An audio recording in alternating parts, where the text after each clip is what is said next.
Conta um Conto apresenta de Graciliano Ramos, Cadeia, parte integrante do livro Vidas Secas.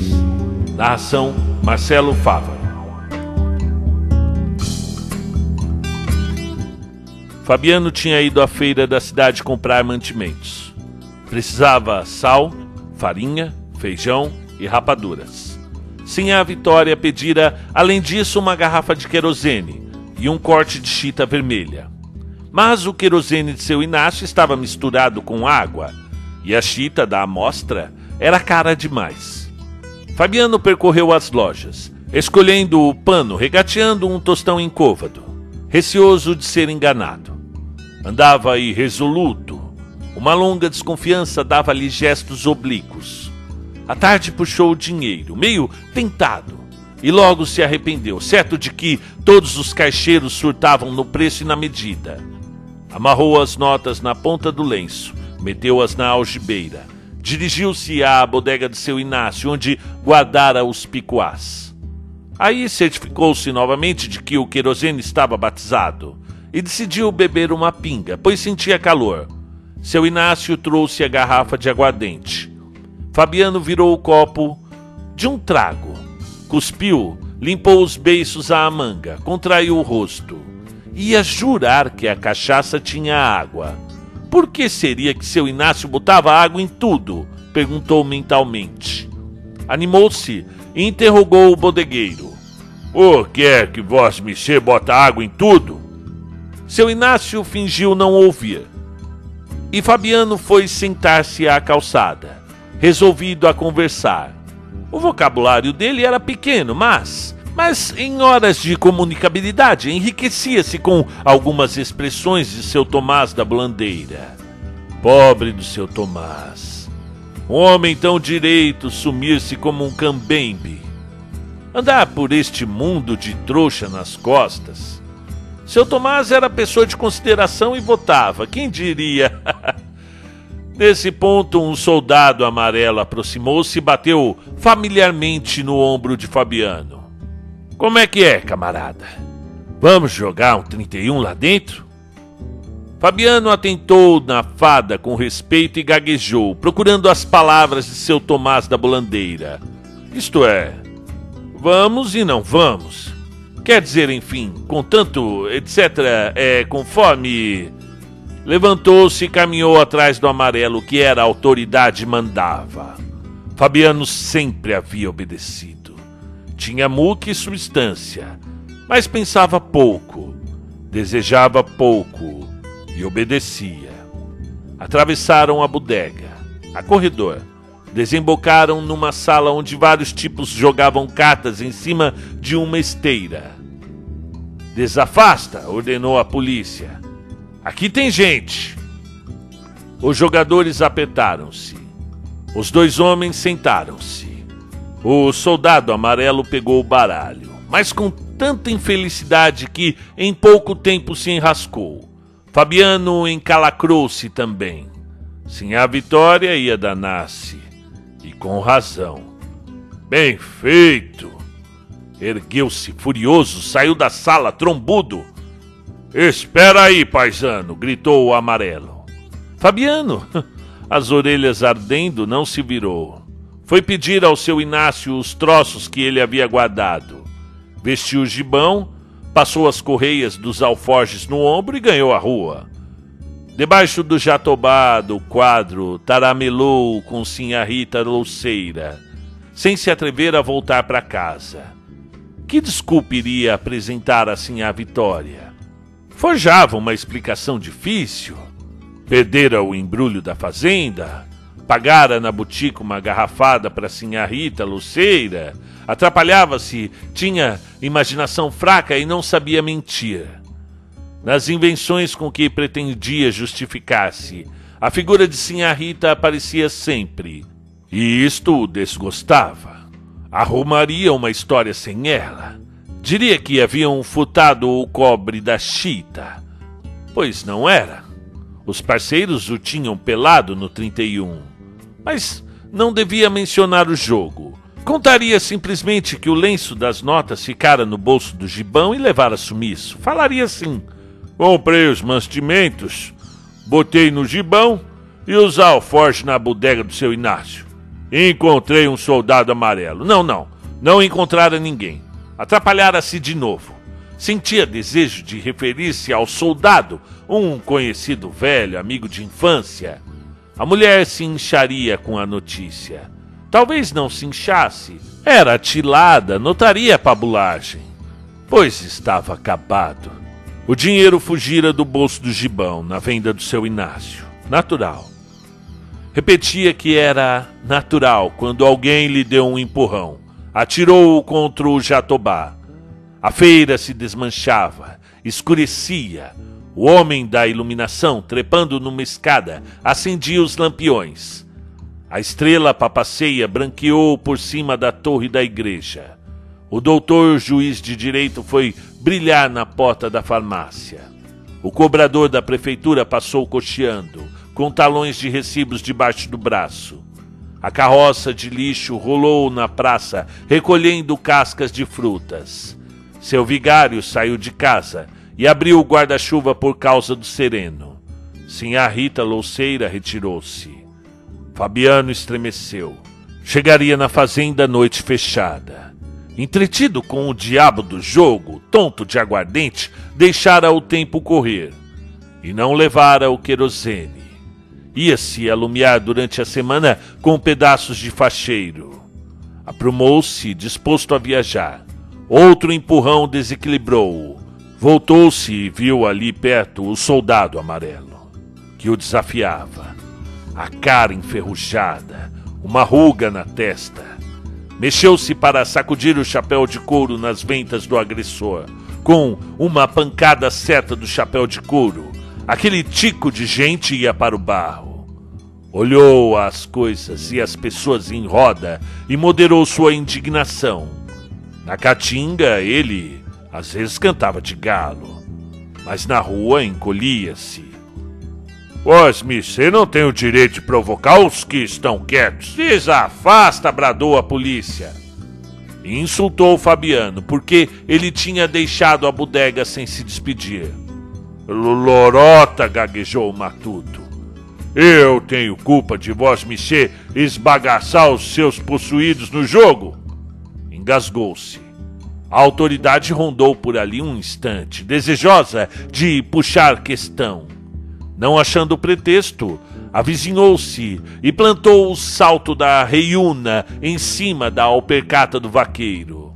Isso não se faz, moço, protestou Fabiano. Eu estou quieto. Veja que mole e quente é pé de gente. O outro continuou a pisar com força. Fabiano impacientou-se e xingou a mãe dele. Aí o amarelo apitou. E em poucos minutos o destacamento da cidade rodeava o Jatobá. Toca pra frente, berrou o cabo. Fabiano marchou desorientado. Entrou na cadeia. Ouviu sem compreender uma acusação medonha e não se defendeu. Está certo, disse o cabo. Faça lombo, paisano. Fabiano caiu de joelhos. Repetidamente, uma lâmina de facão bateu-lhe no peito, outra nas costas, e em seguida abriram uma porta, deram-lhe um safanão que o arremessou para as trevas do cárcere. A chave tilintou na fechadura, e Fabiano ergueu-se atordoado, cambaleou, sentou-se num canto, rosnando. Por que tinham feito aquilo? Era o que não podia saber? Pessoa dos bons costumes, sim senhor, nunca fora preso. E de repente um fuzuê sem motivo. Achava-se tão perturbado que nem acreditava naquela desgraça. Tinham-lhe caído todos em cima, de supetão, como uns condenados. Assim um homem não podia resistir. Bem. Passou as mãos nas costas e no peito. Sentiu-se moído. Os olhos azulados brilharam como os olhos de gato.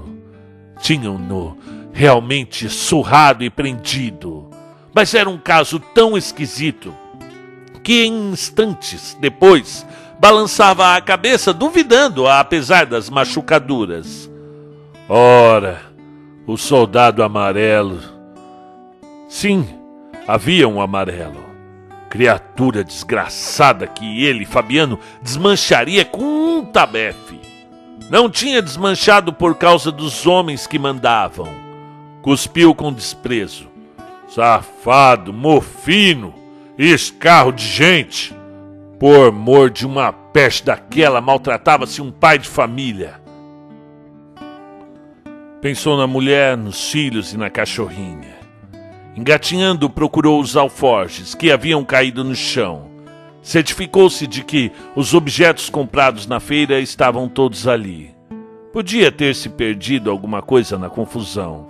Lembrou-se de uma fazenda, vista na última das lojas que visitara. Bonita, encorpada, larga, vermelha e com ramagens. Exatamente o que Sinhá Vitória desejava. Encolhendo um tostão incôvado, por subnice, acabava o dia naquele jeito. Tornou a mexer nos alforjes. Sinhá Vitória devia estar desassossegada com a demora dele. A casa no escuro, os meninos em redor do fogo, a cachorra-baleia vigiando. Com certeza haviam fechado a porta da frente. Estirou as pernas. Encostou as carnes doídas ao muro. Se lhe tivessem dado tempo, ele teria explicado tudo direitinho. Mas, pegado de surpresa, embatucara. Quem não ficaria azuretado com um semelhante despropósito? Não queria capacitar-se de que a malvadez tivesse sido para ele. Havia engano. Provavelmente o amarelo o confundira com o outro. Não era senão isso. Então por que um sem vergonha desordeiro se arrelia, bota-se um cabra na cadeia, dá-se pancada nele? Sabia perfeitamente que era assim. Acostumara-se a todas as violências, a todas as injustiças. E aos conhecidos que dormiam no tronco e aguentavam cipó de boi oferecia consolações. Tenha paciência. Apanhar do governo não é desfeita. Mas, agora, rangia os dentes, soprava, merecia castigo. E por mais que forcejasse, não se convencia de que o soldado amarelo fosse governo. Governo, coisa distante e perfeita, não podia errar. O soldado amarelo estava ali, perto, além da grade. Era fraco e ruim. Jogava na esteira com os matutos e provocava-os depois. O governo não devia consentir tão grande safadeza. Afinal, para que serviam os soldados amarelos? Deu um pontapé na parede e gritou enfurecido. Para que serviam os soldados amarelos? Os outros presos remexeram-se. O carcereiro chegou à grade e Fabiano acalmou-se. Bem, não há nada não. Havia muitas coisas. Ele não podia explicá-las, mas havia. Fossem perguntar a seu Tomás da Bolandeira, que lia livros e sabia onde tinha as ventas. Seu Tomás da Bolandeira contaria aquela história. Ele, Fabiano, um bruto, não contava nada. Só queria voltar para junto de Sinhá Vitória, deitar-se na cama de varas. Por que vinham bulir com um homem que só queria descansar? Deviam bulir com os outros. Estava tudo errado. Tinham lá coragem? Imaginou o soldado amarelo atirando-se a um cangaceiro na caatinga. Tinha graça, não dava um caldo. Lembrou-se da casa velha onde morava, da cozinha, da panela que chiava na trempe das pedras. Sinhá Vitória punha sal na comida. Abriu os alforjes novamente. A trouxa de sal não se tinha perdido. Bem, Sinhá Vitória provava o caldo na quenga do coco e Fabiano se aperreava por causa dela, dos filhos e da cachorra-baleia, que era como uma pessoa da família, sabida como gente. Naquela viagem arrastada, em tempo de seca braba, quando estavam todos morrendo de fome, a cadelinha tinha trazido para eles um priá. Ia envelhecendo, coitada. Sinhá Vitória, inquieta, com certeza fora muitas vezes escutar na porta da frente. O galo batia as asas, os bichos bodejavam no chiqueiro, os chocalhos das vacas tiniam. Se não fosse isso, em que estava pensando? Meteu os olhos pela grade da rua. Xiii, que pretume! O lampião da esquina se apagara. Provavelmente o homem da escada só botara nele meio quarteirão de querosene. Pobre de Sinhá Vitória, cheia de cuidados na escuridão. Os meninos sentados perto do lume, a panela chiando na trempe de pedras. Baleia atenta, o candeeiro de folha pendurado na ponta de uma vara que saía da parede. Estava tão cansado, tão machucado, que ia quase adormecendo no meio de toda aquela desgraça. Havia ali um bêbado, tresvariando em voz alta, e alguns homens agachados em redor de um fogo que enchia o cárcere de fumaça. Discutiam e queixavam-se da lenha molhada. Fabiano cochilava. A cabeça pesada inclinava-se para o peito e levantava-se. Devia ter comprado o querosene de seu Inácio. A mulher e os meninos aguentando fumaça nos olhos. Acordou sobressaltado, pois não estava misturando as pessoas, desatinado. Talvez fosse efeito da cachaça. Não era. Tinha bebido um copo, um tanto assim, 4 dedos. Se lhe dessem tempo, contaria o que se passara. Ouviu o falatório desconexo do bêbado. Caiu numa indecisão dolorosa. Ele também dizia as palavras sem sentido. Conversava à toa, mas irou-se com a comparação. Deu marradas na parede. Era bruto, sim senhor, nunca havia aprendido, não sabia explicar-se. Estava preso por isso? E como era? Então meteu-se um homem na cadeia porque ele não sabe falar direito. Que mal fazia a brutalidade dele. Vivia trabalhando como um escravo. Desentupia o bebedouro, consertava as cercas, curava os animais. Aproveitara um casco de fazenda sem valor. Tudo em ordem. Podiam ver. Tinha a culpa de ser bruto? Quem tinha culpa? Se não fosse aquilo, nem sabia. O fio da ideia cresceu, engrossou e partiu-se. Difícil pensar. Vivia tão agarrado aos bichos, nunca vira uma escola.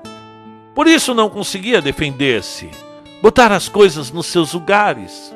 O demônio daquela história entrava ali na cabeça e saía. Era para um cristão endoidecer. Se lhe tivessem dado ensino, encontraria meio de entendê-la. Impossível. Só sabia lidar com bichos. Enfim, contanto, seu Tomás daria informações. Fossem perguntar a ele.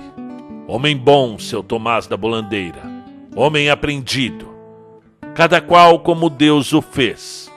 Ele, Fabiano, era aquilo mesmo. Um bruto. O que desejava? Ah, esquecia-se. Agora se recordava da viagem que tinha feito pelo sertão a cair de fome. As pernas dos meninos eram finas como bilros. Sinhá Vitória trupicava debaixo do baú de trens. Na beira do rio haviam comido o papagaio que não sabia falar. Necessidade.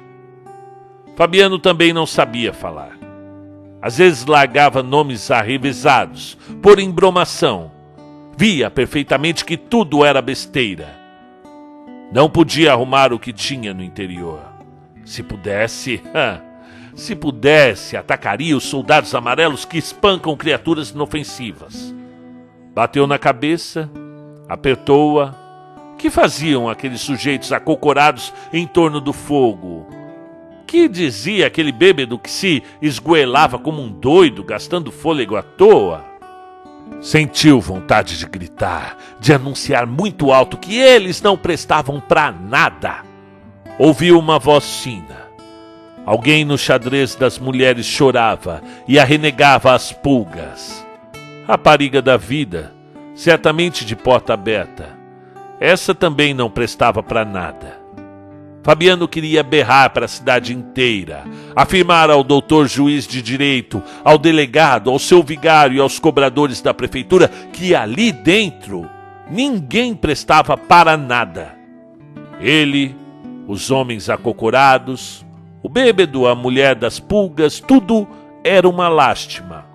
Só servia para aguentar facão. Era o que ele tinha a dizer, era o que ele queria dizer. E havia também aquele fogo corredor que ia e vinha no espírito dele. Sim, havia aquilo. Como era? Precisava descansar. Estava com a testa doendo, provavelmente em consequência de uma pancada de cabo de facão. E doía-lhe. A cabeça toda. Parecia-lhe que tinha fogo por dentro. Parecia-lhe que tinha nos miolos uma panela fervendo. Pobre de Sinhá Vitória, inquieta e sossegando os meninos. Baleia vigiando perto da trempe, se não fossem eles. Agora Fabiano conseguia arranjar as ideias. O que o segurava era a família. Vivia preso como um novilho amarrado ao mourão, suportando ferro quente. E se não fosse isso, um soldado amarelo não lhe pisava o pé, não. O que lhe amolecia o corpo era a lembrança da mulher e dos filhos. Sem aqueles cambões pesados, não envergaria o espinhaço, não. Sairia dali como uma onça e faria uma asneira. Carregaria a espingarda e daria um tiro no pé de pau do soldado amarelo. Não. O soldado amarelo era um infeliz que nem merecia um tabefe com as costas da mão. Mataria os donos dele. Entraria num bando de cangaceiros e faria estrago nos homens que dirigiam o soldado amarelo. Não ficaria um para semente. Era a ideia que lhe fervia na cabeça. Mas havia mulher, havia os meninos, havia a cachorrinha. Fabiano gritou, assustando o bêbado. Os tipos que abanavam o fogo, o carcereiro e a mulher que se queixava das pulgas. Tinha aqueles cambões pendurados ao pescoço. Deveria continuar a arrastá-los? Sinhá Vitória dormia mal na cama de varas. Os meninos eram uns brutos, como o pai. Quando crescessem, guardariam as reses de um patrão invisível. Seriam pisados, maltratados, machucados por um soldado amarelo. Fim do conto. Muito bem. Muito bem, esse conto do Graciliano Ramos, primeiro, bom dia, boa tarde, boa noite a todos vocês, sejam muito bem-vindos ao canal Conta um Conto, inscreva-se, participe da roda literária, comente, porque aí o vídeo vai estar sempre aparecendo nas sugestões do YouTube para as pessoas, ajuda o canal a chegar a quem precisa, e nosso povo brasileiro anda precisado muito da literatura como fonte de alimentação cultural, e que fornece a possibilidade de pensamento mais dilatado, colocar-se no lugar do outro, ter mais empatia. E este é um conto que trata muito disso. Você tem o Fabiano, ok? Essa é uma das maiores obras da literatura brasileira, Graciliano Ramos, Vidas Secas. A princípio, qual é? Esse é um livro muito indicado na escola, então você tem jovens aí de 8º, 9º ano, no 9º ano já lendo Vidas Secas e praticamente leitura obrigatória no ensino médio. O que você aprende aqui, o que você vê logo de primeira, qual é a sensação? Uma linguagem seca, com frases curtas, poucos diálogos, onde o ser humano ele sofre um processo mórfico de animalização, enquanto o animal ele sofre o processo inverso. Tanto que, enquanto os sírios têm um destaque, ou principalmente o Fabiano também, né? Pouco fala, entende-se melhor com os animais. A cadela-baleia, ela tem sentimentos, ela sonha que está lá com os preazinhos, não é verdade? Então, você percebe esse elemento, além disso, na questão linguística também. Frases, tanto que é bem difícil gravar o graciliano. Eu errei muito aqui, tive que fazer um trabalho de edição com mais de 30 erros, só nesse trecho. Então, o que eu percebo? O Euclides da Cunha, dos Sertões, já falava que o sertanejo era, antes de tudo, um forte, não é verdade? Isso vira e mexe, cai em questões de concurso público, vestibulares, e realmente é o que a gente percebe. Tanto que eu acho uma sem vergonhice da nossa cultura o gênero sertanejo hoje musical se chamar sertanejo. Sertanejo, quando a gente se referia, era ao homem do campo, do sertão, principalmente do Nordeste. E este sertanejo que a gente vê hoje, a música sertaneja, ela deveria se chamar música caipira, porque ela vem de outra região do país, ok? Do Vale do Ribeira, o Vale do Paraíba, do interiorzão de São Paulo, do Mato Grosso do Sul, principalmente Goiás, né? Então, deveria se chamar música caipira, mas isso não vem ao caso, né? O sertanejo é outro, é aquele homem do sertão, o Fabiano, ok? E aqui você tem uma ponte de pensamento muito grande. Será que ainda existe muito Fabiano? Não é verdade? A gente vê muito na internet a injustiça, o povo sofrido que não consegue se defender, porque a fala do Fabiano era muito pouca, né? E aí ele sofre uma injustiça muito grande do soldado amarelo, que ali representando o governo, o Estado, imprime-lhe uma injustiça muito grande e o coloca na cela ali, e ali ele começa a remoer toda a vida. Ele chega até a achar que é culpa, na verdade é da família, dos filhos. É isso, né? Então, nós ainda vemos no dia a dia injustiças como essa sendo repetidas e aplaudidas até.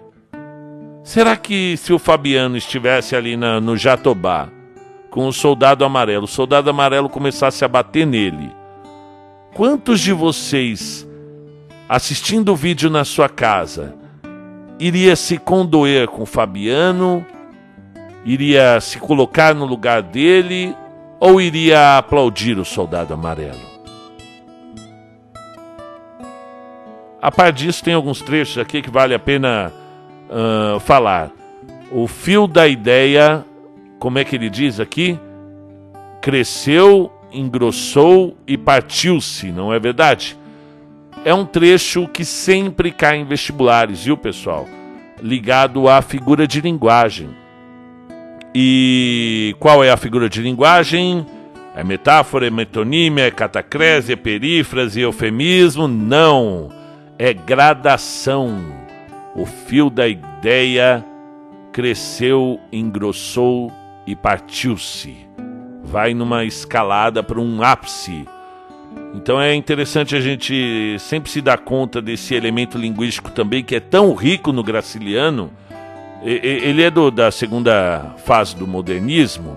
É aquele momento da prosa modernista da segunda fase, que é o momento social, onde o Érico Veríssimo, se eu não me engano, tem o Jorge Amado também chegando com o Capitães da Areia, ele chegando com Caetés, e com a temática social muito grande, tanto que eles costumam chamar esse período de pós-realismo.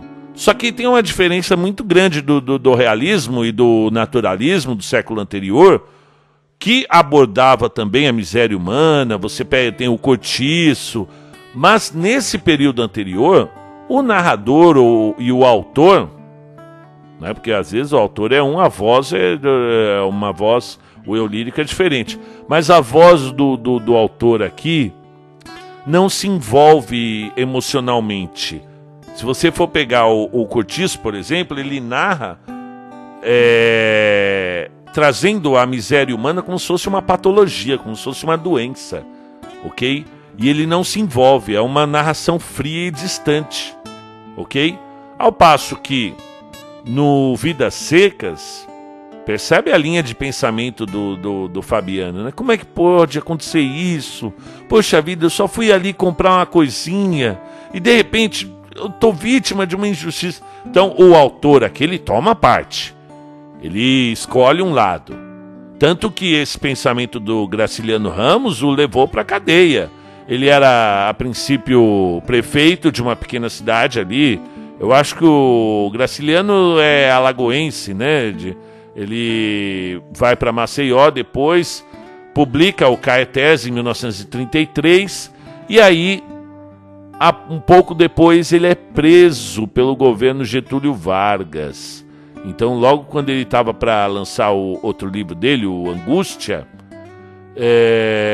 ele é preso e depois se filia ao Partido Comunista do Brasil. Então, ele é um dos grandes da literatura. Não dá para falar que gosta de literatura sem ter lido Vidas Secas, que é uma obra... Tem o São Bernardo, tem o Infância, né?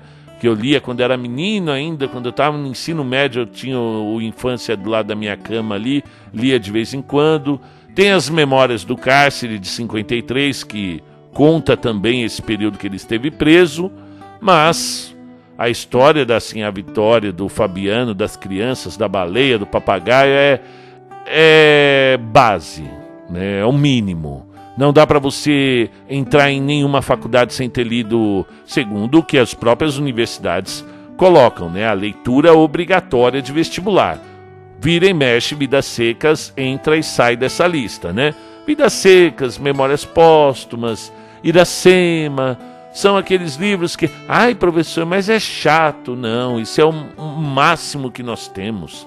É a nossa obra-prima da cultura brasileira. É a forma de tratar a língua. Você trata o jogador de futebol Pelé, tratou a bola com tanto carinho, né? E aí vai um grande artista como Machado de Assis, como Euclides da Cunha, como Graciliano Ramos, e trata a palavra com o mesmo carinho, com a mesma, esculpindo arte com aquela palavra. Pegando uma palavra que está no sentido bruto, literal, a planta, a flor, que é apenas uma plantinha que cresce no jardim ali, e quando ele traz para a poesia, ele dá novas possibilidades de leitura para aquela palavra. E aquela palavra vira arte. Quando ele fala aquela menina é uma flor, logo já não é mais aquela plantinha do jardim, aquilo é arte. Ela pode ser linda como uma flor, cheirosa como uma flor, ou até espinhosa como uma flor. Então, é interessante que nós conheçamos nossos grandes monstros, como Gregório de Matos, como o Tomás Antônio Gonzaga, os grandes da nossa literatura, para que nós possamos compreender e apreciar melhor a literatura contemporânea, até distinguir o que é bom do que não é, ok? Então, lembrando sempre que este não é um canal de terror. Se fosse um canal apenas de terror, eu teria 10 vezes mais inscritos do que eu tenho. Eu colocaria um nome aí das trevas no canal, faria aquela voz do terror e narraria só pancada, só coisa bruta aí, só, né? Mas não é esse o caso. Nós temos um canal que fala de literatura em geral, inclusive de terror. Nós somos fãs também do Edgar Allan Poe, da Mary Shelley, do grande H.P. Lovecraft, e vamos trazer outros também. O Stevenson, estou procurando alguns contos bons dele, é aquele que escreveu o Médico e o Monstro. Quero trazer mais alguns contos do Lord Byron, do Bram Stoker e do Stephen King, mas sempre trazendo a literatura brasileira, né? Então é isso aí, pessoal. Um grande abraço a vocês, inscrevam-se e comentem. Até mais.